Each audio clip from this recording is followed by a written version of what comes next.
Zohran Mamdani, New York assembly में कामकाजी वर्ग की नई आवाज। Zohran Mamdani New York state assembly की गलियों में कामकाजी वर्ग की एक नई और बेबाक आवाज के रूप में उभरे हैं। अस्टोरिया, क्वींस के एक फोरक्लोजर प्रिवेंशन काउंसलर, जब्ती रोधी सलाहकार से लेकर अल्बानी तक का उनका सफर एक मिशन पर आधारित है। हाउसिंग जस्टिस, आवासीय न्याय और समाजवादी सुधारों की लड़ाई। 2020 की डेमोक्रेटिक प्राइमरी में सिर्फ 29 साल की उम्र में ममदानी ने 5 बार के अनुभवी विधायक को मात दी। एक जमीनी अभियान चलाकर जो किराया नियंत्रण, पर्यावरणीय न्याय और सार्वजनिक कल्याण पर केंद्रित था।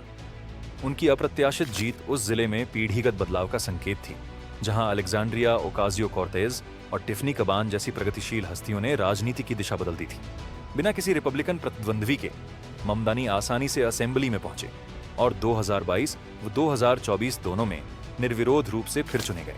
इस ऐतिहासिक सफलता के साथ वे पहले दक्षिण एशियाई व्यक्ति और पहले युगांडा में जन्मे नागरिक बने जिन्होंने न्यूयॉर्क स्टेट असेंबली में सेवा दी, और साथ ही अब तक के इतिहास में सिर्फ तीसरे मुस्लिम विधायक बने जिन्हें इस पद पर चुना गया। ज़ोहरान ममदानी का उदय सिर्फ एक राजनीतिक उपलब्धि नहीं, बल्कि न्यूयॉर्क में नई सोच, नई ऊर्जा और एक नई पीढ़ी की पुकार का प्रतीक है। विवादों से बेखौफ ज़ोहरान ममदानी का प्रगतिशील मिशन। अल्बानी के सबसे युवा विधायकों में से एक होने के बावजूद ज़ोहरान ममदानी ने कभी भी विवादों से परहेज नहीं किया। उन्होंने खुद को खुले तौर पर डेमोक्रेटिक सोशलिस्ट, लोकतांत्रिक समाजवादी घोषित किया। Democratic socialists of America (DSA) के समर्थन से और सिंथिया निक्सन ऑफ जूलिया सालाजर जैसे प्रगतिशील नेताओं के साथ खुद को जोड़ा। ममदानी पुलिस बजट में कटौती, डिफंड द पुलिस और कैश बेल सिस्टम को खत्म करने की बात करते हैं। साथ ही वे एक व्यापक नीति, होम्स गारंटी के समर्थक हैं, ताकि हर व्यक्ति को आवाज एक अधिकार के रूप में मिले। उनका नारा था, बेघर होने से रोकें और किराया किफायती बनाएं। उनकी ऑफिशियल बायोग्राफी बताती है कि बैंकों के साथ वर्षों तक बातचीत करते हुए उन्होंने यह समझा, हाउसिंग क्राइसिस कोई प्राकृतिक आपदा नहीं, बल्कि एक जानबूझकर बनाई गई नीति है जिसे शक्तिशाली हित समूहों ने गढ़ा है। क्वींस में निम्न आय वाले प्रवासी परिवारों को उजड़ने से बचाने के अपने अनुभव ने उन्हें यह यकीन दिलाया कि न्यूयॉर्क की आवाज व्यवस्था को जड़ से बदले बिना न्याय संभव नहीं। अल्बानी में पहुंचकर ममदानी ने इस दृष्टि को और तेजी से आगे बढ़ाया। उन्होंने दर्जनों विधेयक पेश किए और सैकड़ों पर सह हस्ताक्षर किए। मुफ्त सार्वजनिक परिवहन, सार्वभौमिक बाल देखभाल, यूनिवर्सल चाइल्ड केयर और न्यूनतम मजदूरी बढ़ाने की लड़ाई के लिए उन्होंने न्यूयॉर्क सिटी में फेयर फ्री बस पायलट प्रोग्राम शुरू किया और टैक्सी चालकों के साथ कर्ज माफी शुरुआती के लिए भूख हड़ताल में शामिल हुए। उनके अभियान ने $450 मिलियन से अधिक का टैक्स राहत पैकेज संघर्षरत कैब ड्राइवरों एक के लिए जीत लिया और $100 मिलियन से अधिक की सबवे सेवा फंडिंग सुनिश्चित की। यानी उनके आंदोलन से ठोस आर्थिक परिणाम निकले। ममदानी का मानना है कि सरकार का असली उद्देश्य है खर्च कम करना और आम लोगों की जिंदगी आसान बनाना। उन्होंने अपने राजनीतिक करियर को सिटी रन ग्रोसरी स्टोर्स और 2 लाख किफायती मकान 2 साल किफायती बनाने जैसी योजनाओं पर दांव पर लगाया है। उनका नारा समाजवादी एकता का प्रतीक है। न्यूयॉर्क वासियों को अपनी आधी कमाई किराए में नहीं देनी चाहिए, न ही उन्हें प्रदूषित हवा और नस्लीय भेदभाव झेलना चाहिए। उनकी असेंबली प्रोफाइल कहती है, आवाज, ऊर्जा और न्याय कुछ के लिए नहीं, सबके लिए। यही है वह भविष्य जिसके लिए ज़ोहरान ममदानी संघर्ष कर रहे हैं। ज़ोहरान ममदानी की राजनीतिक सोच बहुत पहले बन चुकी थी, काफी पहले, जब वे किसी पद पर चुने भी नहीं गए थे। बोर्डोइन कॉलेज में पढ़ाई के दौरान उन्होंने students for justice in Palestine नामक संगठन की स्थानीय शाखा की सह स्थापना की और वहीं से उन्होंने प्रगतिशील राजनीति, प्रोग्रेसिव ऑर्गेनाइजिंग की शुरुआत की।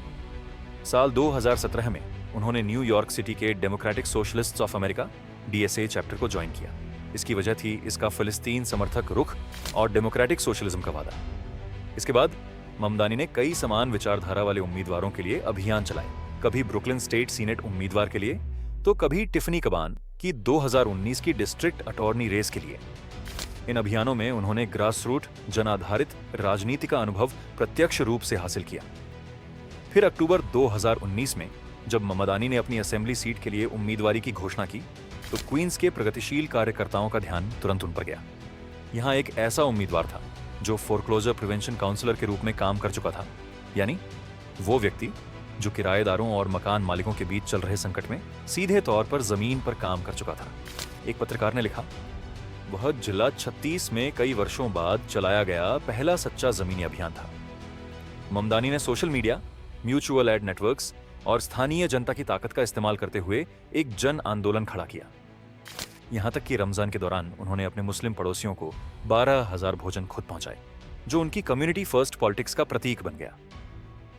न्यूयॉर्क की युवा राजनीति का चेहरा, यह सब मिलकर ममदानी को युवा नेतृत्व का प्रतीक बनाता है। वे मिलेनियल एक्टिविस्ट की तरह बोलते हैं और हिप हॉप कलाकारों जैसी ऊर्जा के साथ प्रचार करते हैं। वास्तव में कभी उन्होंने मिस्टर कार्डामम नाम से अंडरग्राउंड रैपर के रूप में प्रदर्शन भी किया था, लेकिन वे सिर्फ जोश से नहीं, प्रणाली से टकराने का साहस भी रखते हैं। अल्बानी में वे महत्वपूर्ण असेंबली समितियों के सदस्य हैं और 2023 के डीएसए सम्मेलन में कीनोट स्पीकर रहे। उन्होंने वादा किया है कि वे मैनहट्टन के अभिजात वर्ग एलीट का सामना करेंगे और कहा कि कॉरपोरेशन और बड़े जमींदारों पर टैक्स लगाकर कामगार वर्ग की जरूरतों को पूरा किया जाना चाहिए।